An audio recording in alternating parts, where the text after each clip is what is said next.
There are two options available to us. And unfortunately, as of now, we use the second option. The first is the integration with the European energy market, and I believe that all of the colleagues and the market players and the journalists and the authorities, they have to identify the mission for themselves to make sure they fulfill every goal by 2023. That is the integration of our markets. There are a lot of speculations, manipulations, and we would be able to avoid all of that if we will work by the European rules.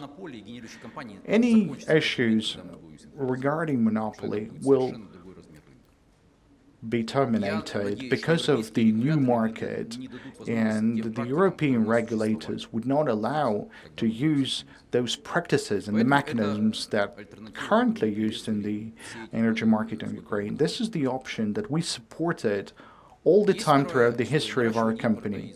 Then there is a second alternative, that is the increase of import from Russia and Belarus. And some of the politicians are saying that it's only 1 or 2 or 3%, and that has no impact on anything.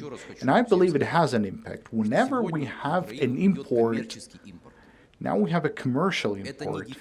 It's not the deficit of electricity production capacities. And you have to understand this.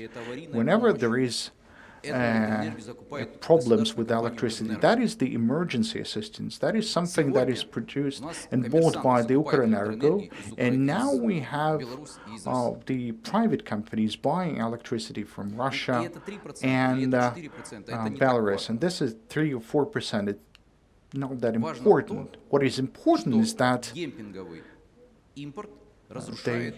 this dumping import produces a disbalance in the system. Well, I don't think that our consumers should pay more for electricity, but even those countries that are using the synchronized market, you can compare the prices in Hungary and Slovakia. The price in the country depends on the system that the country is operating and the generating capacities that the country is operating. The prices in the system can be higher in our country than in the other countries because of the system. And if we receive 3% of electricity from Russia and Belarus at the prices which are lower than ours, which are created by Belarusian and Russian companies, now this results in a situation that our prices become lower, and somebody says that, yes, we have allowed certain impact for it and then allowed to reduce the prices for the industry. We will go back to a situation when the industry will come up and say, we need electricity and we won't be able to produce that because of this outage rate. And if the situation will not change, we'll have the same outage rate. And then not even Russia and not even Belarus will be able to help, because our fundamental market players will have significant troubles because of the energy production unit situation. And you have to understand, this is the units that were constructed during the Soviet Union times.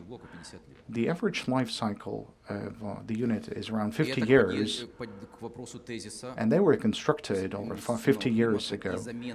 Once again, we're talking about the investment climate and retrofitting coal production units. Now we're choosing what should we construct, NPPs or the wind station. Every calculation shows that it's cheaper to construct a wind station. And this is the story that I wanted to tell you as well. Now, from the experience of working in our company, what are the key factors of success? I don't want to give a lot of advices to the authorities of our country, but I think the governance and the control of a large company is somehow similar to the one that you do whenever you're controlling the industry.